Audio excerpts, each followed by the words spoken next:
¿Qué tal? Muy buenas tardes. Les doy una cordial bienvenida a este ciclo de conferencias América Latina, China, experiencias de cooperación e integración. El día de hoy el tema a tratar es energías renovables en América Latina. Es un gusto para mí darle la bienvenida al doctor Santiago Bustelo y al maestro David Martínez López. Nos acompañará como moderador el doctor Nicolás Damín, de quien me permito leer algunos de sus destacables. El doctor es sociólogo y director en Ciencias Sociales de la Universidad de Buenos Aires. Se formó en el Centro de Estudios Laborales del CONICET del 2016 al 2017, donde participó de la creación del Centro Mixto Internacional junto a la Universidad de Shanghái. Se especializó en el diseño de planes y estrategias de cooperación entre Asia, Pacífico y América Latina, con proyectos en China, Corea del Sur, Vietnam, Japón, Estados Unidos, Francia y Alemania. Fue profesor visitante de la Universidad de París 10 y de centros de investigación de la Universidad de Fudan, Chicago, Adelaide, Waseda y numerosas casas de altos estudios en China y Latinoamérica. Sin más preámbulo, doctor Nicolás Damín, le cedo la palabra y un gusto. Muchísimas gracias, Claudia. Un saludo a todos los que nos siguen por las redes sociales, tanto en México, Buenos Aires y el resto de los países de América Latina. Es para mí una alegría poder moderar este panel y participar de la discusión. Primero desearía agradecer al doctor Aníbal Sotele, director del Centro de China Veracruz y gran profesor de todos nosotros, mi colega, el doctor Ignacio Villagrán, que es el director del Centro Argentina-China de la Universidad de Buenos Aires, que organiza esta actividad. Quiero mencionarles a los colegas que nos escuchan que esta es la charla número 2 de un ciclo de debates que se está proponiendo entre México, Argentina, para América Latina, en torno a la participación china y sobre todo qué hacemos nosotros los latinoamericanos con China. Dicho esto, la semana pasada tuvimos un debate sobre las cadenas globales de valor y sobre todo cómo América Latina se inserta y cómo se podría insertar aún más en el tema de las cadenas globales de valor, sobre todo con Asia, que es un tema que en lo comercial ha avanzado mucho, pero, como siempre menciona el doctor Sotele, en la reflexión académica no está a la altura del volumen comercial y de los intercambios empresariales. En el día de hoy vamos a tener una charla sobre energías renovables. Ahora voy a presentar nuestro panel, o panel como dicen en México, y la semana que viene vamos a discutir el tema de los productos agroindustriales de valor. Es decir, estas intervenciones tratan de juntar la experiencia de académicos, funcionarios y también empresarios, porque hay una verdad simple de lo complejo que es la relación de América Latina y China, que a veces el académico solo no logra ver la dimensión global, ni el empresario, ni el funcionario, y tanto el Centro de China Veracruz, de la Universidad Veracruzana, como el Centro de China, Argentina-China, de la Universidad de Buenos Aires, de la Facultad de Ciencias Sociales, tratan de unir esos mundos.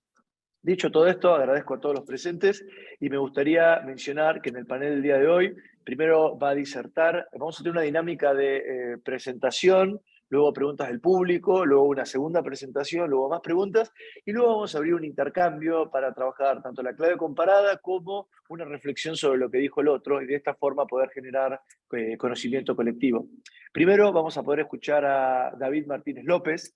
David Martínez es un destacado especialista, empresario y hombre que se ha dedicado a la reflexión en torno a las energías renovables. Es el presidente de la Agrupación Peninsular de Energías Renovables. Tiene experiencia en toda Sudamérica y en México, con lo cual su propia disertación está matizada por esta experiencia que ha tenido, y tiene un MBA en especialización en la alta dirección de empresas.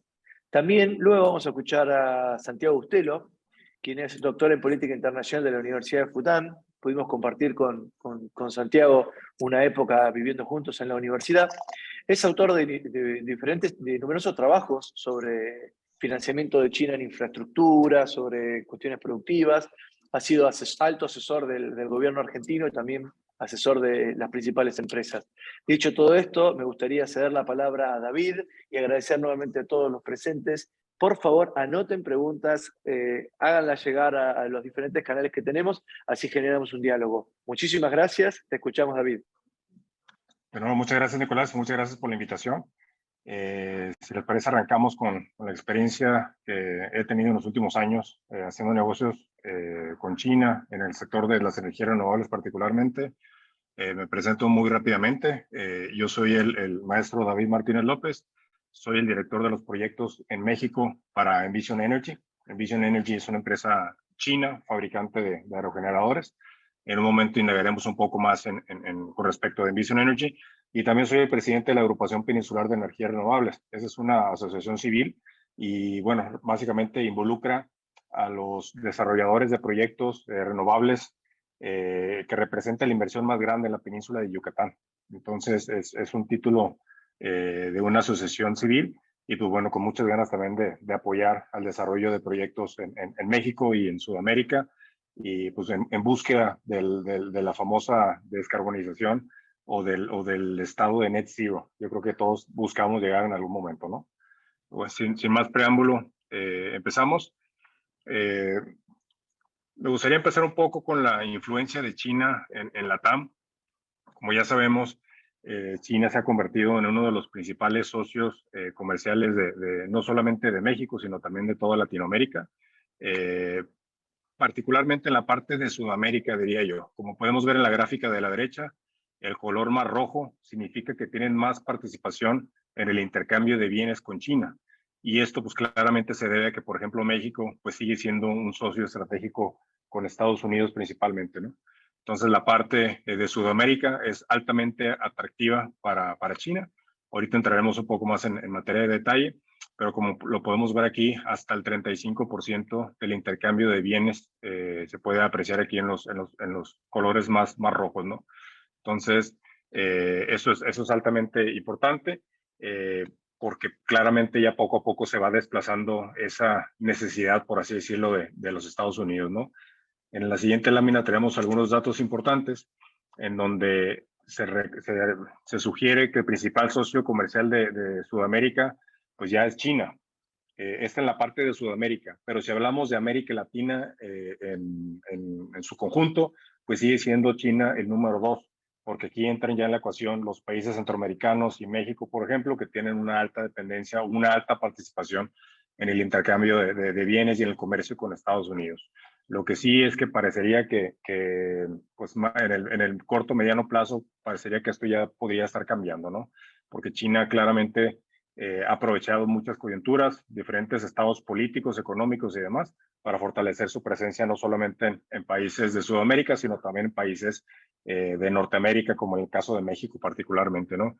Aquí podemos ver cómo desde la década del 2000 y hasta el 2018, pues prácticamente el crecimiento de importaciones y exportaciones de China y hacia China, pues va en una clara incremento exponencial. Entonces, esta dependencia de Estados Unidos parecería que si bien todavía es muy importante, pues en los próximos años podríamos ver que las dos líneas o las dos líneas se pudieran encontrar en algún punto.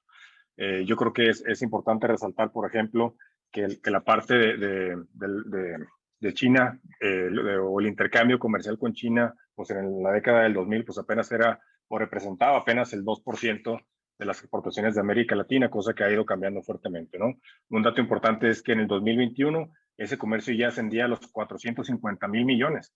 Y no solo eso, sino que para el año 2035 se espera que esa participación sea ya por encima de los 700,000 millones de dólares. Entonces, casi se va a duplicar esta cifra de los 450,000 millones del año pasado, solamente con la participación de China, ¿no? Hemos visto que China tiene un apetito importante en la participación de los diferentes mercados en expansión, por ejemplo, en el caso de los países de América Latina.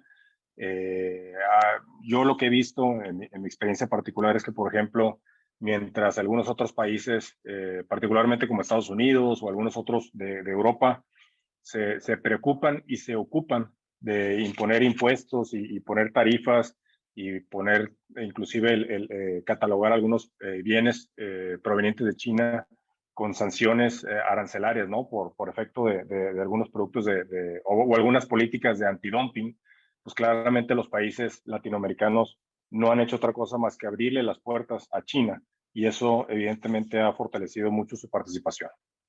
Entonces, si seguimos adelante, particularmente en el caso del sector energético. Hemos visto que la cooperación bilateral ha sido muy importante, ¿no?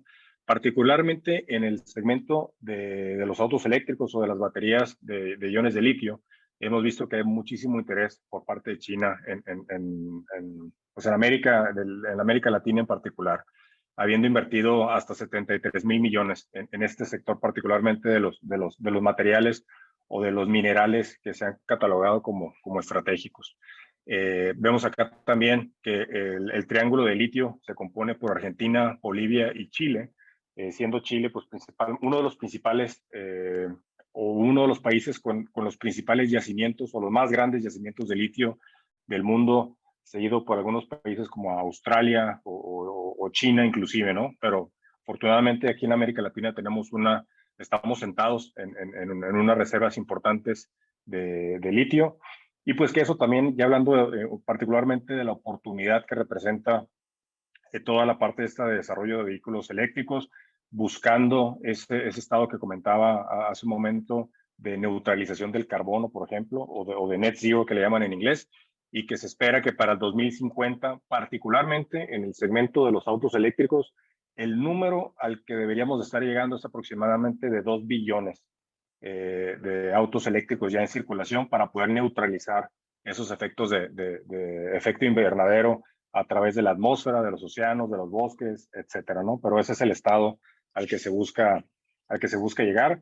Y pues bueno, cabe resaltar también que esos 3 países llamados el Triángulo de Litio, pues componen o contienen un poco más de la mitad del litio en el mundo, y el cual pues es un material altamente cotizado por todo el tema de su participación en la fabricación de un vehículo eléctrico, ¿no? Aproximadamente, así nomás como referencia, aproximadamente como 8 kilos de litio se pueden contener en un vehículo eléctrico o en el set de baterías de un vehículo eléctrico. Y solamente también como referencia, el año pasado, la producción de litio en todo el mundo estuvo alrededor de las 100,000 toneladas de litio. Entonces esos datos son importantes porque hemos escuchado por ahí en diversas ocasiones o se ha saltado o se ha puesto en circulación la pregunta de si algún día el litio será suficientemente para poder llegar a ese estado de neutralización del carbón. Pero bueno, siguiendo para adelante, vemos también, por ejemplo, que ha habido mucho interés de empresas chinas o paraestatales chinas, por ejemplo, como Power China, que ya tiene más de 50 proyectos en desarrollo en la TAM, y pues que es uno de los principales motores de desarrollo en América Latina. También el Banco de Desarrollo de China, o el China Development Bank, que le llaman, ha sido uno de los principales entes financiadores en proyectos solares y eólicos. En este caso el más grande de América Latina, el parque solar más grande, pues está en Argentina, en Yuyuy, que es un parque de 300 megawatts, y el parque eólico en Chile de 81,6 megawatts. Entonces estos proyectos han sido influenciados por los bancos, el Banco de Desarrollo en China, y ahí es donde se constata también el apetito de las entes paraestatales chinas en poder desarrollar o poder explotar oportunidades en países de desarrollo como lo son Latinoamérica. Yo creo que es cuestión de tiempo. Ya lo hemos visto, por ejemplo, acá en México, ya hemos visto que el sector de los autos chinos, prácticamente ya hay varios jugadores que están atacando este sector, y yo creo que en los próximos años, y no es que a partir del siguiente, pues ya también empezaremos a ver toda la participación de vehículos eléctricos chinos, porque actualmente pues solamente hay un jugador aquí en México, pero yo creo que eso va a cambiar muy pronto, ¿no? Y eso va a cambiar porque China va a ayudar a que cambie eso, ¿no? Entonces, esa es una parte bastante importante por resaltar. En el caso, siguiendo con la participación de China en el sector de energía, el caso de Envision Energy es un caso bastante importante por resaltar. La compañía que yo represento, en el 2015 se anuncia la participación estratégica de China-México con la intención de desarrollar proyectos eólicos en México. Es así como a través, nosotros como Envision, siendo una empresa china relativamente joven, fundada alrededor del año 2007, y que es una empresa que se fundó como un proveedor básicamente de software para las máquinas o para las turbinas de diferentes fabricantes, eventualmente evolucionando a ser un fabricante de aerogeneradores, y no solo eso, sino algunas otras ramas también ya particularmente de temas digitales. Es una empresa que yo la considero, o es considerada también en el mundo, como una empresa altamente innovadora. Y pues bueno, aquí en la parte de México a nosotros nos toca colaborar y participar en toda la parte de desarrollo de proyectos eólicos. Actualmente, o más bien en su momento, en el 2015, esta joint venture con el grupo de desarrolladores de proyectos renovables Viva Energía, el portafolio ascendía a 600 megas aproximadamente. Eso en el 2015. Actualmente ya se tienen 2 parques eólicos en operación y somos los únicos en México que tenemos aerogeneradores, o que hemos montado aerogeneradores chinos en México. Históricamente ha habido diferentes compañías que lo han intentado, pero nos podemos jactar de ser los únicos que lo hemos logrado, particularmente en México. Tenemos 2 parques eólicos actualmente en operación, uno de un esquema legado de 70 megawatts que entró en operación en noviembre del 2018, y uno más bajo el esquema de la subasta, que de hecho ganó las 2 primeras subastas, y este proyecto es un proyecto de 90 megas que entró en operación exactamente hace 2 años, a finales de agosto del 2020. Entonces, eso de alguna manera capitaliza el éxito que tuvimos como Envision Energy al aterrizar o abrir vencer estas barreras de entrada al mercado mexicano.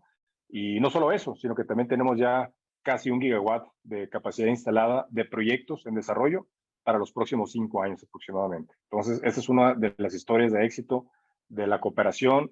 Y no solo eso, sino de la inversión y del apetito chino con respecto de países de Latinoamérica, en este caso México, y cómo nosotros los mexicanos hemos podido pues capitalizar de manera conjunta junto con nuestros colegas chinos este tipo de oportunidades. Siguiendo adelante con la presentación, hay otro caso también muy importante porque a finales del 2020 también se anunció que la State Power Investment Corporation, en este caso le llamamos SPIC, había adquirido un vehículo que se llama Suma Energía, que es un vehículo originalmente del grupo Actis de Estados Unidos. Entonces, este grupo había desarrollado diferentes proyectos en México, un portafolio de poco más de 800 megawatts, y pues bueno, básicamente se anunciaba que SPIC estaba adquiriendo todo el portafolio de Suma Energía, siendo uno de los portafolios más grandes de todo México, inclusive de América Latina. Y también como dato curioso, dentro de los proyectos que se tenían en este portafolio, pues eran dos parques solares y 2 más eólicos. Sin embargo, uno de esos 2 parques eólicos es el parque eólico más grande de toda América Latina. Es un parque que está en el norte del país, es de aproximadamente 424 megas, y pues bueno, yo creo que es una de las transacciones más representativas de la colaboración de China y de este apetito que tiene hacia mercados emergentes como es el caso de México. No solo eso, sino que también a eso abre la puerta a diferentes oportunidades en el futuro. Por ejemplo, nosotros en Envision seguimos trabajando de manera muy cercana con SPIC y con la unidad de SPIC que tiene una sede en Hong Kong que se llama China Power International Holding, o CPIH. Entonces, todas estas entes paraestatales chinas siguen teniendo ese interés en México, y estamos nosotros aquí para tratar de capitalizar ese interés. Entonces, por último, esta adquisición de este portafolio, pues para SPIC sería el hito que necesitaban para poder lograr esos 8 gigawatts que tenían de capacidad instalada, que tenían como meta para el 2020. Entonces, es un hito cumplido para ellos, y ahora ellos están tratando de ver qué otras oportunidades hay, no solamente en México, sino en todo América del Sur. Entonces, siguiendo hacia adelante, a mí me gusta mucho usar la frase del futuro es ahora, porque normalmente nos referimos al futuro como si fuera algo plenamente distante, pero sin embargo sabemos que hay muchas oportunidades que podemos capitalizar en el presente, y ya no tanto estar viendo hacia el futuro, ¿no? Hemos visto que este interés de China con respecto de América Latina, pues de alguna manera dota de muchas tecnologías más avanzadas para los países de América Latina, y los hace ser más competitivos. Entonces, esto yo creo que es algo muy importante para resaltar, ¿no? Porque les da de alguna manera una ventaja competitiva sobre otros competidores internacionales.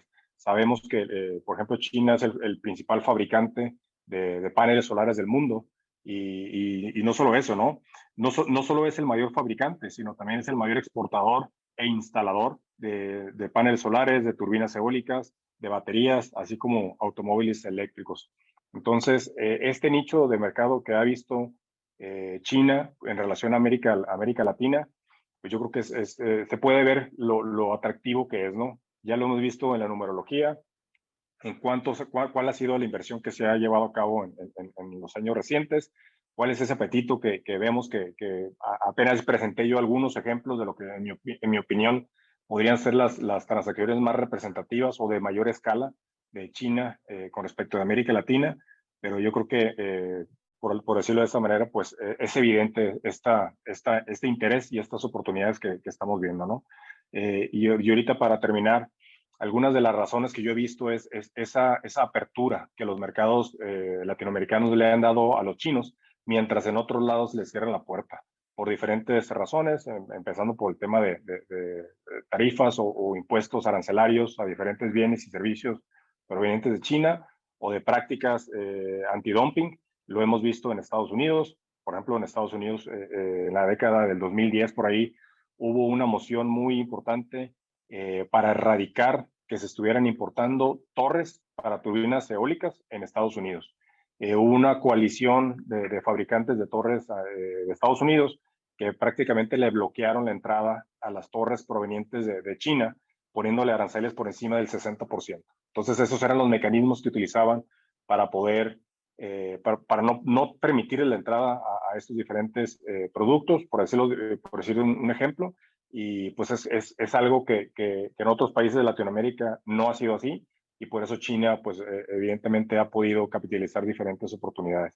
Entonces yo creo que eso es una de las partes, y pues bueno, yo creo que también en la parte de la idiosincrasia y del mismo trato que hemos tenido con los colaboradores chinos, creo que nos podemos entender, aunque hablemos diferentes idiomas en materia laboral, y en materia de ejecución de proyectos y demás, podemos comunicarnos de una muy buena manera. Y yo creo que eso también tiene mucho que ver, que el chino se sienta cómodo haciendo negocios en Latinoamérica, de igual manera que nosotros mexicanos también no lo hemos hecho. Entonces son de las diferentes cosas que en mi experiencia hemos visto, y que se pueden ver como de las razones principales por las cuales este apetito ha ido incrementando. Y por eso, a partir del 2035, pues pudiera estar ese intercambio de bienes y servicios por encima de los 700,000 millones de dólares, ¿no? Entonces, un poquito lo que les quería presentar, y con esta lámina llegamos al fin de mi presentación.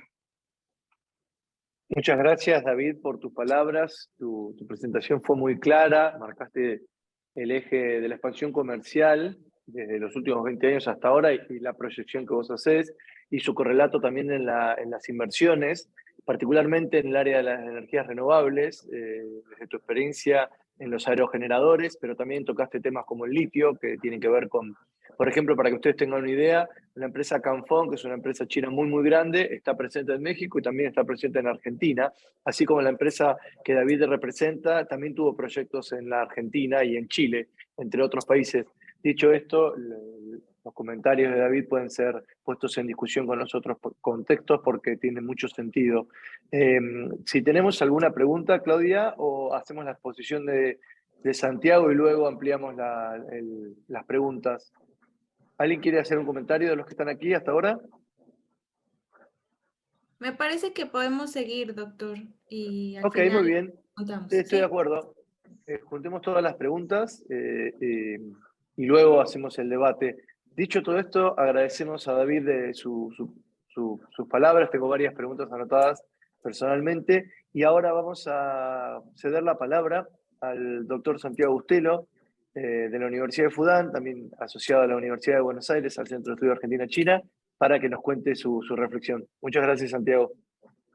Bueno, muchas gracias, Nicolás. Excelente presentación, David. Antes que nada, no puedo no destinar un tiempo en las palabras de agradecimiento, sobre todo, bueno, al profesor Aníbal Sotele, que, bueno, siempre ha sido muy generoso con todos los que estamos iniciándonos en el estudio de China, de América Latina, y siempre nos ha dado enormes posibilidades y oportunidades, y además es un referente intelectual, así que bueno, mis palabras de agradecimiento también a Ignacio Villagrán, que compartimos el trabajo conjunto ahí en el Centro Argentina-China de la UBA, y a vos, Nicolás, también, porque bueno, hemos hecho muchas cosas en conjunto, y bueno, la idea yo creo que es pensar un poco cuáles son las posibilidades, cuáles son los desafíos en este sector de energías renovables en la relación entre China y América Latina. Yo creo que David ha hecho una excelente presentación, en donde además me facilita mucho el trabajo, porque ha presentado muy bien buena parte de los datos y de la situación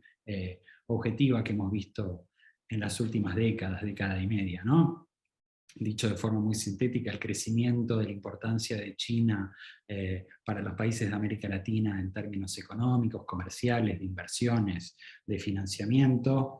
Al mismo tiempo, todas las transformaciones que fueron sucediendo en China, que llevaron a este país a convertirse en un centro manufacturero líder, también en términos de tecnología, en todo este sector de energías renovables. Y a partir de estas dos tendencias, ¿no?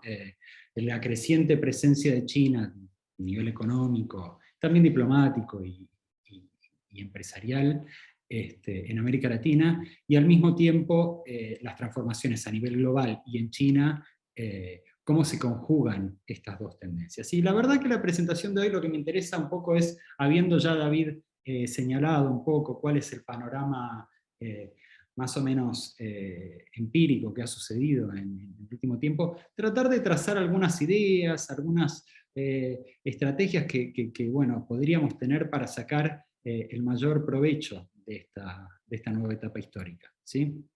Y básicamente acá voy a ir a algunos puntos que me parecen fundamentales. En primer lugar, a nivel global todos sabemos que hay de hecho en marcha una agenda ambiciosa de reducción de emisiones de carbono y de transición energética, que de hecho involucra a los países desarrollados, pero también a los países en desarrollo. Recientemente pudimos ver que, bueno, en la conferencia de Glasgow se establecieron metas bastante ambiciosas, en general por los países, en términos de reducciones de emisiones de carbono, dentro de los cuales China también ha hecho una apuesta importante. Yo diría que ha hecho una apuesta con metas que, en comparación con objetivos muy grandilocuentes de algunos países desarrollados o de otros en desarrollo, es un poco más conservadora en términos de reducción, pero al mismo tiempo es bastante realista, ¿sí? Pero bueno, dicho sea esto, lo claro es que hay una transición energética hacia modelos de crecimiento más sustentables. Y básicamente en este punto toca pensar, bueno, cómo, en verdad yo voy a enfocar un poco en América Latina, pero sobre todo en América del Sur, en el caso de Argentina, que es el caso que más conozco, cómo nuestros países pueden posicionarse para ser un socio confiable, seguro y maduro en todo este proceso para China, ¿sí? En este sentido, lo que nosotros vimos, y lo que ha descrito bastante bien David, es que China de hecho ha hecho bastantes inversiones en el sector de nuevas energías en nuestros países. Mencionaba, bueno, los casos de energía eólica en México, en Argentina también han ganado algunas licitaciones y han llevado proyectos adelante. En el sector solar también han habido inversiones importantes. En el caso de Argentina mencionó el parque solar de Jujuy, Cauchari, que es el más grande de América Latina, y así en otros casos.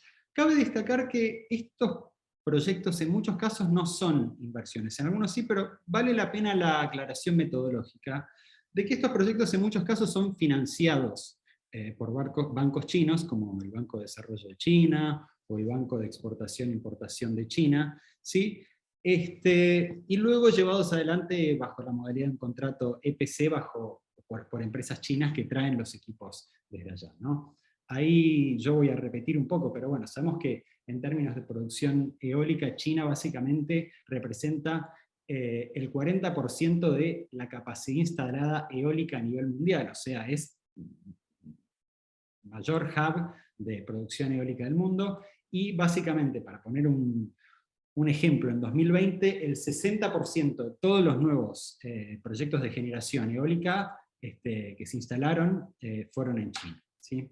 Lo mismo podemos ver en energía solar, ¿no? En donde básicamente, primero, una tendencia importante, que es que el costo de la energía solar ha caído de forma notable en la última década. Hoy, de hecho, es una de las fuentes de energía más baratas que hay, y esto en buena parte se debe a la política industrial exitosa de China y cómo ha podido consolidar toda la cadena de valor de la energía solar, desde el upstream, desde la producción del silicio policristalino y monocristalino, hasta el ensamblado de los buffers, ¿no? Básicamente, hoy creo que básicamente representa un tercio del mercado global en términos de generación, ¿sí? Entonces, lo que vemos es que concentra toda la cadena de producción, ¿sí?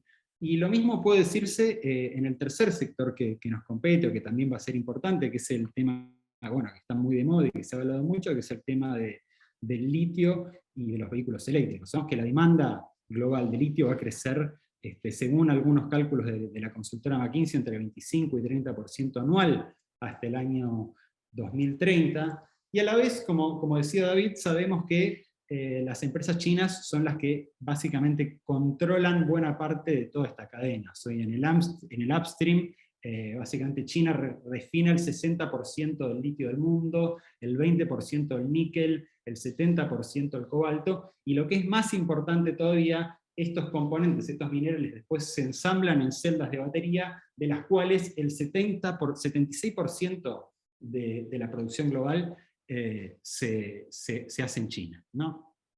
Entonces, bueno, acá se abren dos líneas de cooperación, a mi modo de ver, ¿sí? La primera es, bueno, sabemos que América Latina tiene importantes recursos minerales, el litio es uno de ellos, pero también otros, que van a ser fundamentales en el proceso de transición energética, ¿sí? Y en este sentido, claramente, yo creo que América Latina puede ser un aliado muy importante para que justamente China pueda alcanzar sus metas de reducción de carbono en las próximas décadas. Claro está que el desafío, por ejemplo en el caso del litio que se plantea, es la cuestión del agregado de valor y de la transferencia o digamos, la cooperación en términos tecnológicos, ¿no? Y acá, bueno, de los países que conforman este triángulo del litio, Bolivia, Chile y Argentina, vemos que hay estrategias bastante disímiles, ¿sí? Diría que poco coordinadas, que igual es interesante para ver y para pensar en los próximos años, a ver cuál de todos estos países, y a través de estas distintas estrategias, algunas con un envolvimiento muy grande del Estado, como es el caso de Bolivia, otras, uno diría, con un modelo con mayor participación del sector privado, como Argentina, y en Chile, que bueno, con el nuevo gobierno estamos esperando a ver cuáles van a ser los lineamientos de la nueva estrategia, pero tratar de ver cómo va a ser este proceso, si alguno de estos países va a poder trasladar alguno de los eslabones de la cadena productiva que hoy están en China hacia el territorio nacional, ¿sí? Y poder de esta manera integrarse, diría que de una forma más virtuosa en todo este proceso. Y lo mismo podríamos pensar con el caso de los paneles solares. Ustedes saben que China, primero que hay algunos procesos como la producción del silicio para grado solar que son muy intensivos en energía, ¿sí? Y China evidentemente tiene objetivos que lo van a obligar, por una cuestión de tener que reducir sus emisiones de carbono, la van a obligar a tener que trasladar muchas actividades que son muy intensivas en energía a otros países. Y yo creo que hay algunos países de América Latina que están en condiciones de ofrecer, bueno, básicamente, energía disponible para estos procesos, y un ecosistema tecnológico también bastante desarrollado, mano de obra, para también poder atraer distintas partes o algunas partes de la cadena de valor de los paneles solares hacia nuestro continente. Y por lo que estoy entendiendo también, y lo que contaba David, en el caso de la energía eólica y de México también podemos ver un proceso similar. Yo creo que esto es uno de los grandes desafíos que tenemos que pensar hoy desde nuestros países, ¿no?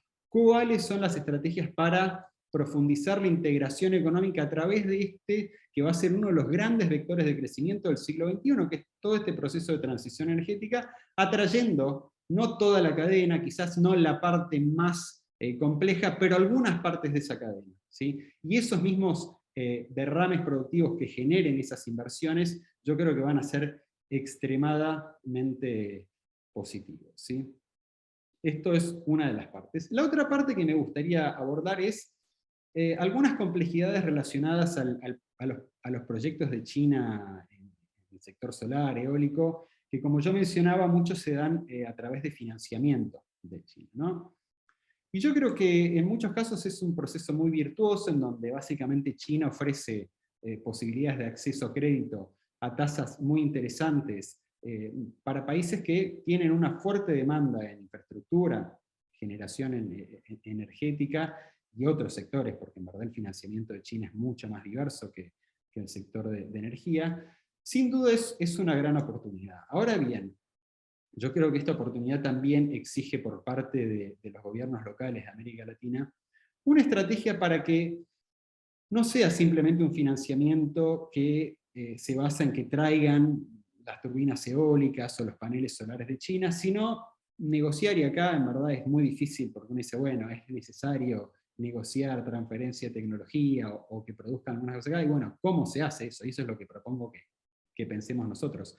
Pero sí, yo creo que es importante tener algún tipo de estrategia o política para que no sean, digamos, contratos llave en mano, en donde básicamente la empresa trae los productos acabados desde China y los instala en los países. Y acá de nuevo hago mención en el caso de Argentina, donde tenemos capacidades acumuladas en el sector de energía eólica, con empresas como INSA, en donde se podrían dar algunas asociaciones muy virtuosas, y así otras oportunidades, ¿sí? Que uno debe identificar nuevamente. Entonces, básicamente yo creo que señalo estas dos tendencias que me parecen importantes. Creo también, me salgo un poquito del tema, pero creo que hay oportunidades en relación a lo que va a implicar la transición energética de China y tener que reducir las emisiones de carbono. Hay incluso oportunidades que no se relacionan directamente con los sectores de energías renovables que acabo de mencionar, pero que aún así son importantes. Y voy a mencionar un caso que ahora, de hecho, en Argentina es muy candente, que es el caso de Vaca Muerta, ¿no? Argentina posee la segunda reserva mundial de gas no convencional. Ustedes me dirán, bueno, pero eso es una fuente que poluye bastante. Yo les digo, sí, pero poluye bastante menos que el carbón. Y nosotros sabemos que China es un país que todavía, a pesar de los grandes avances, tiene una dependencia importante en su matriz energética de combustibles fósiles, sobre todo del carbón. Y básicamente, si China, más allá de toda la capacidad instalada que está agregando año a año en los sectores de energías renovables, que es muy importante, puede también sustituir carbón por gas natural, también va a ser una contribución importante a sus metas de reducción. Entonces, yo creo que, nuevamente, y es un poco el diagnóstico que venimos pensando con colegas como Nicolás, como Ignacio, y como el profesor Aníbal, ¿no? Que es, bueno, el ascenso de China modifica las tendencias pesadas de la economía global, modifica el funcionamiento del sistema internacional, y básicamente eso implica que las estrategias de desarrollo y inserción internacional de los países de América Latina se tienen que adaptar a un mundo en donde, bueno, cada vez hay una mayor influencia de China a través de estas fuertes tendencias. Y el desafío básicamente es cómo actualizar y pensar nuestras estrategias de desarrollo para justamente aprovechar todo este proceso de transición energética hacia una economía de bajo carbono, en donde podamos agregar valor y generar mayor bienestar.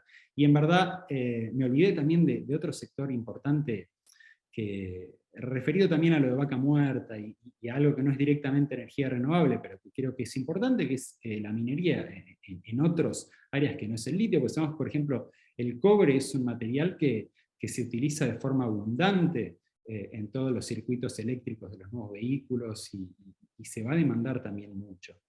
y con los estándares ambientales adecuados, también creo que es una oportunidad para que varios países de América Latina puedan atraer inversiones, y así cada país deberá pensar un poco cuál es su ventaja comparativa o dónde están las ventajas que puede construir en esta asociación. Y yo creo que, cierro con esto ya porque no me quiero extender mucho, creo que las empresas chinas, ¿sí?, están demostrando una clara disponibilidad en buscar oportunidades de inversión para atraer partes de la cadena de producción hacia otros países, el contexto geopolítico, como mencionaba David, las barreras tarifarias que se comienzan a imponer hacia China, en varios países desarrollados, también son un incentivo para que justamente China empiece a trasladar parte de la cadena de su productiva, industrial, a otros países, para justamente evitar estas tarifas, ¿sí? Entonces, teniendo en cuenta este trasfondo global, cómo evolucionaron las relaciones entre China y América Latina en las últimas décadas, los fortalecimientos, todo lo que ya hemos construido, es básicamente necesario aprovechar al máximo, pensar, yo creo, al menos en estos 2-3 puntos que mencioné, cuáles son las oportunidades, y a partir de ahí, bueno, tener una estrategia y que pensemos en conjunto desde ya cuáles pueden ser las mejores opciones. Yo, claro que tengo un poco esa visión, no es del todo abarcativa, pero bueno, al menos algunos elementos que creo que puedan dar pie para que intercambiemos algunas ideas y pensemos en conjunto. Así que yo creo que mi intención era básicamente señalar algunas de estas reflexiones y abrir un poco la discusión y el debate a los colegas que están acá para que, bueno, podamos participar todos y intercambiemos algunas ideas. Muchas gracias, Santiago. Excelente la exposición, y destaco algunos puntos tuyos y algunos puntos de contacto con David, mientras el público y los colegas van preparando sus preguntas.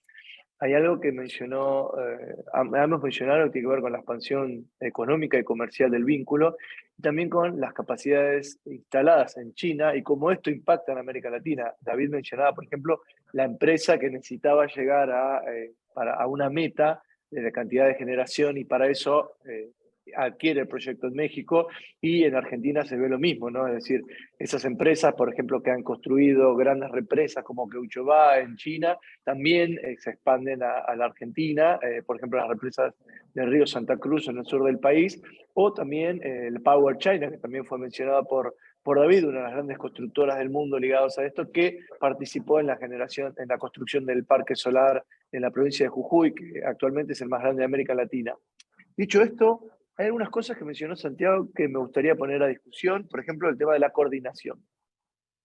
Todos los analistas vemos que es muy difícil que América Latina tenga estrategias de coordinación, porque generalmente prima la competencia por los intereses. Sin embargo, existen espacios académicos como los nuestros que tratan de buscar ese tipo de, por lo menos, diálogo compartido. Dicho esto, Santiago mencionó cómo Argentina, China y Bolivia intentan de alguna forma discutir de forma conjunta el tema del litio, pero la diferencia tan grande entre los modelos, con gran participación estatal, mixto o con más liderazgo privado, como en el caso argentino, eso hace complicado la discusión. Ni hablar en México, que recientemente el proceso del litio ha sido nacionalizado. Dicho esto, me gustaría preguntarles a ustedes, primero, el tema metodológico. Santiago lo mencionó. Muchas veces en los medios de comunicación se habla de las inversiones chinas y estrictamente en lo metodológico no es lo mismo una inversión directa que una fusión, ¿sí?, que un préstamo. Son cosas totalmente diferentes, y a veces en los medios o en los líderes de opinión instalan una idea, y bueno, nosotros como académicos tenemos la necesidad de poder declarar eso. Dicho esto, me gustaría preguntarles cómo ven el escenario actual, abierto por el tema de la guerra entre la invasión de Rusia a Ucrania, que impacta en el corazón de la energía convencional, el gas ahí, y cómo eso va a impactar en las nuevas energías renovables, que tanto en México como en Argentina. Esa es mi primera pregunta. Aquí aprovecho y les leo más preguntas. Por ejemplo, el profesor Ignacio Villagrán de la Universidad de Buenos Aires dice: a mí me surge una pregunta para David, ¿Qué tan competitivas serían las empresas norteamericanas de producción de turbinas de generación de energía eólica si no tuvieran los aranceles? ¿La diferencia es solo por el costo de mano de obra o existen ventajas competitivas en tecnología que contienen los generadores de China? Ahí tiene una pregunta muy importante para David en términos de lo que mencionabas de los generadores norteamericanos y el aumento de tarifas y el proteccionismo. Y después Raúl Alberto López Meraz nos acerca a otra pregunta. Dice, hola, América Latina tiene un potencial importante de cuestión energética. No obstante, el principal factor para que China... No obstante, pregunta si la cuestión energética es el principal factor para que China venga a la región. Bueno, en algunos países me atrevo a decir que el tema minero, como por ejemplo en Chile con el cobre o en Brasil con el hierro, es importante, pero cada vez vemos mayor inversión en temas de energía, como han mencionado los paneles. Entonces le damos la palabra primero a David y luego a Santiago, estos tres términos: el impacto de la guerra de Rusia y Ucrania; dos, algún tipo de coordinación, si ve posible, o alguna experiencia de coordinación que vea, aunque sea en México; y tres, lo que mencionaba Ignacio en términos de las ventajas comparativas, ¿no? Entre los precios, las tarifas, el proteccionismo o los socios locales, como mencionaba Santiago. Muchas gracias. David. Gracias. En el caso de la pregunta, ¿qué tan competitivas serían las empresas norteamericanas? Realmente sí hay una diferencia bastante importante. Evidentemente la parte principal está apalancada por la mano de obra, pero otro de los principales factores es el tema de la escala de fabricación. Básicamente las ventajas competitivas que se tienen al tener proyectos escalables a condiciones que difícilmente se replican en Estados Unidos es una de las respuestas también. Mientras que en China una fábrica te puede producir miles de torres o inclusive de turbinas manufacturadas enteramente, pues realmente no se alcanza a comparar con las que pueden o con la capacidad de fabricación que tienen en Estados Unidos. De hecho, no pueden competir los competidores norteamericanos con los chinos y que ya básicamente les han llevado la batalla al campo de juego de los chinos. Esencialmente, las empresas norteamericanas tienen una fabricación en China también, como son el resto de los fabricantes de aerogeneradores. Entonces, simplemente se puede resumir que aproximadamente el 90% de los competidores en este negocio de energía eólica fabrican sus componentes en China. Entonces ahí, por ejemplo, yo he tenido la oportunidad de trabajar en diferentes empresas de fabricantes de aerogeneradores, como por ejemplo una de las más importantes, Vestas, otras como Nordex, Acciona, y todos tienen fábricas en China. Entonces la producción integralmente se hace en China, independientemente de quién es el fabricante o cuál es la marca detrás. Todo se fabrica en China, o al menos la mayoría de los componentes se fabrican en China, y de ahí se mueven globalmente a los diferentes lugares donde se van a instalar. En pocas palabras, los diferentes fabricantes utilizan a los mismos proveedores de tecnología, digamos, de valeros, de multiplicadoras, de generadores, etcétera, etcétera. Básicamente todos utilizan a los mismos proveedores. Entonces, la respuesta es, todos fabrican en China, o la gran mayoría fabrican en China, y de ahí mandan a los diferentes lugares en donde, dependiendo de las barreras de entrada de los países, como por ejemplo en Brasil, pues ya se evalúa, o Argentina, ya se evalúa si tiene que haber un porcentaje de manufactura o de ensamble en esos países.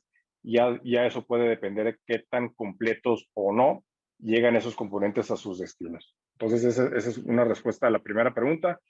La segunda pregunta, el potencial en cuestiones energéticas, yo lo que veo son diferentes cosas. Evidentemente, América tiene un potencial en recurso eólico y recurso solar de primer mundo. Simplemente en México tenemos un potencial de generar 50,000 megawatts en energía eólica.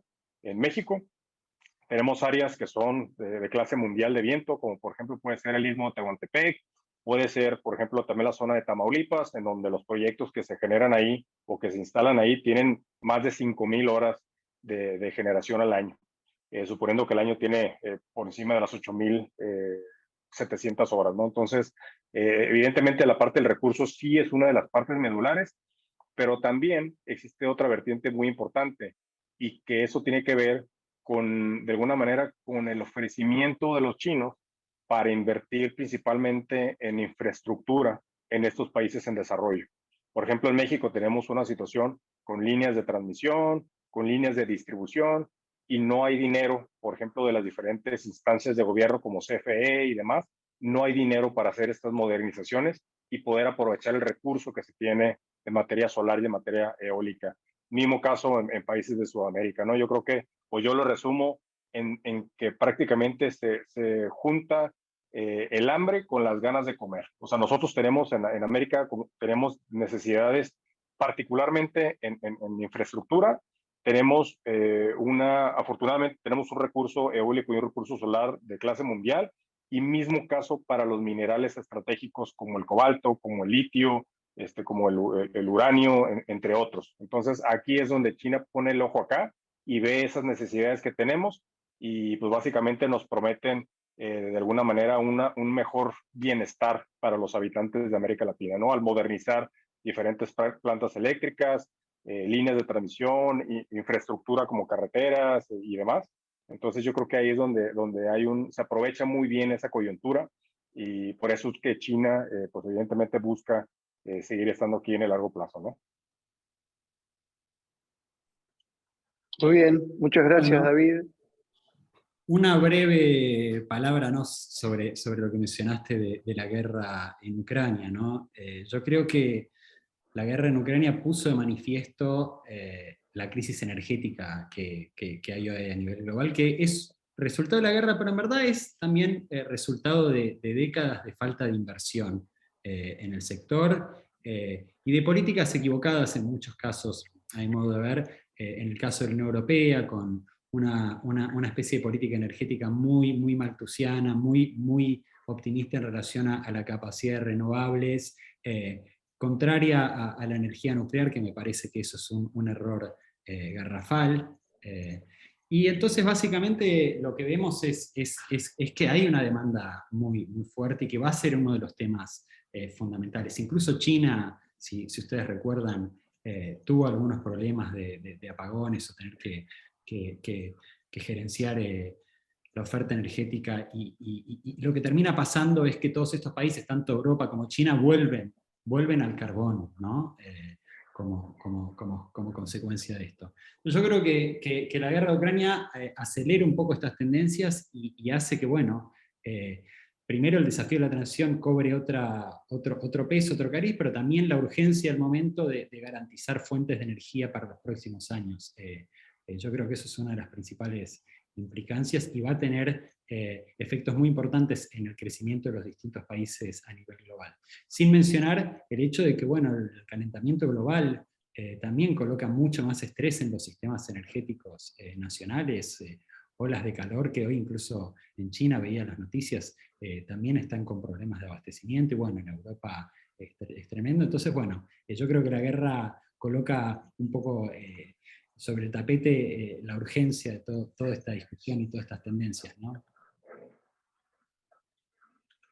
Sí, efectivamente, el tema energético hoy, por la guerra y el aumento de tarifas en todo el mundo, particularmente en Europa, está en discusión, pero como bien mencionaba Santiago, el tema de la transición energética y las políticas energéticas es un debate de largo plazo, y sin duda algunas decisiones como priorizar algún tipo de energía sobre otras genera cuello de botella como en la actualidad.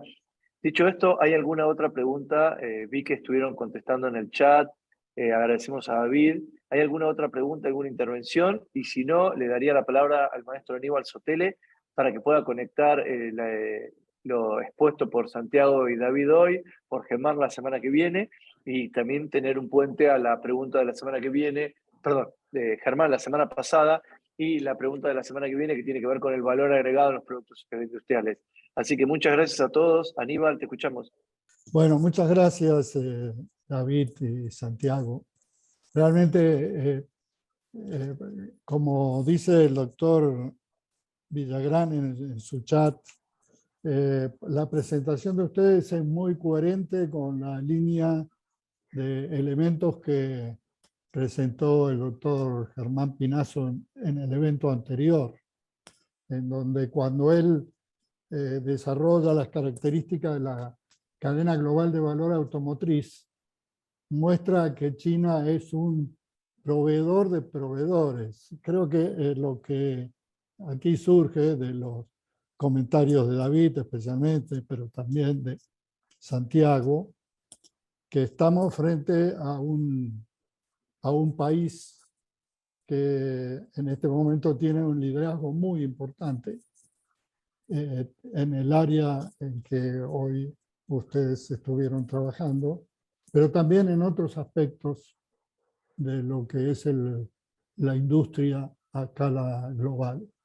Esto es muy interesante porque nos obliga a reflexionar en los términos de Santiago, es decir, cuáles serían las oportunidades en un contexto que, independientemente de las circunstancias y de los deseos de algunos países en términos de bloqueos, en términos de interferencias a este mecanismo productivo gigantesco de China, es inevitable que se deba pensar en un proceso de negociación con China, de identificación de nuestras posibilidades en algunos aspectos de las cadenas de suministros y en todo caso de aprovechar las enormes ventajas que ofrece América Latina, desde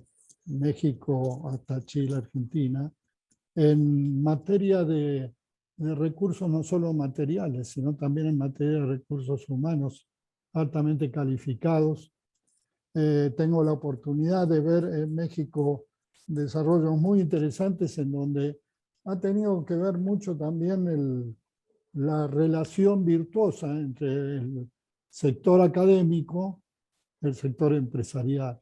Entonces, y por supuesto el sector estatal, que no quiero olvidarme que nosotros aquí estamos trabajando con mucha cercanía, por ejemplo, con la Secretaría de Desarrollo Económico y Portuario, que nos ha dado muchas oportunidades también en participar en los proyectos específicos, como son en este caso en México, por ejemplo, la propuesta de polos de desarrollo en el corredor interoceánico del Istmo de Tehuantepec, en donde podrían ahí confluir gran parte de estos procesos de industrialización a partir de ciertas, digamos, actividades que China podría dejar en el mediano plazo de desarrollar y podría transferir a otras regiones del mundo.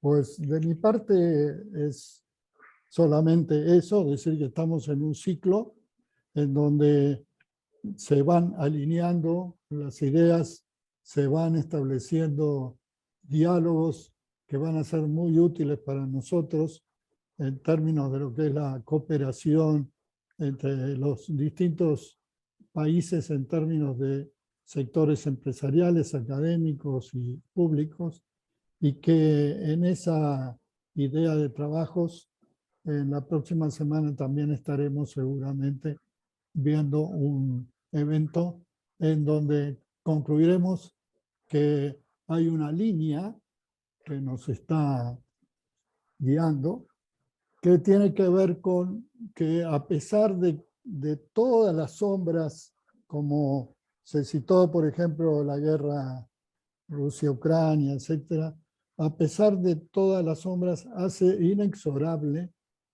que este gran proceso transformador de China tenga un papel sustancial en las próximas etapas, en las próximas décadas, y que América Latina pueda ser un socio privilegiado en ese proceso. Eso sería todo y muchas gracias también, Nicolás, por tu participación siempre brillante.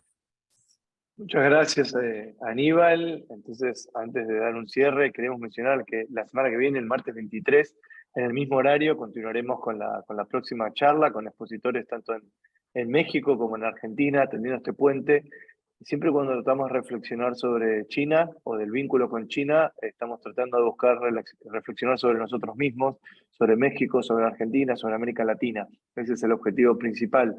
Dicho todo esto, también nosotros vamos a enviarles por mail, como nos mencionaba Claudia, una encuesta para que nos puedan ayudar a detectar temas de interés y cómo mejorar este tipo de actividades que con esfuerzo ambas universidades llevan a cabo.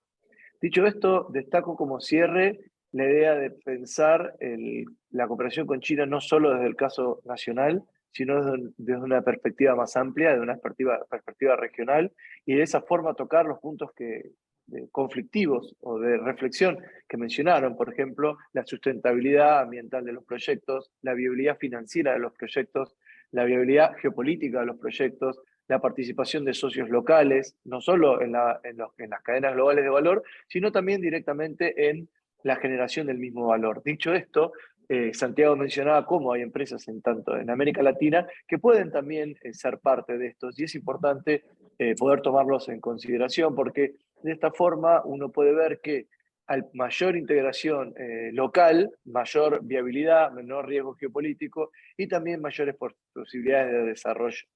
Dicho esto, seguimos las conversaciones la semana que viene. Tienen todos los canales, tanto del Centro Argentina-China como el Centro China-Veracruz, canales de las redes sociales para hacernos llegar sus preguntas, contactar a los participantes y, por supuesto, seguimos a disposición de estos diálogos que son libres, públicos, gratuitos, en el cual todos podemos opinar y tratar de buscar. Agradecemos todo a Claudia y al equipo de la Universidad Veracruzana por esta organización maravillosa. La moderación de mi cargo solo ha sido básicamente juntar algunas palabras. Gracias a todos y nos vemos la semana que viene. Adiós. Adiós.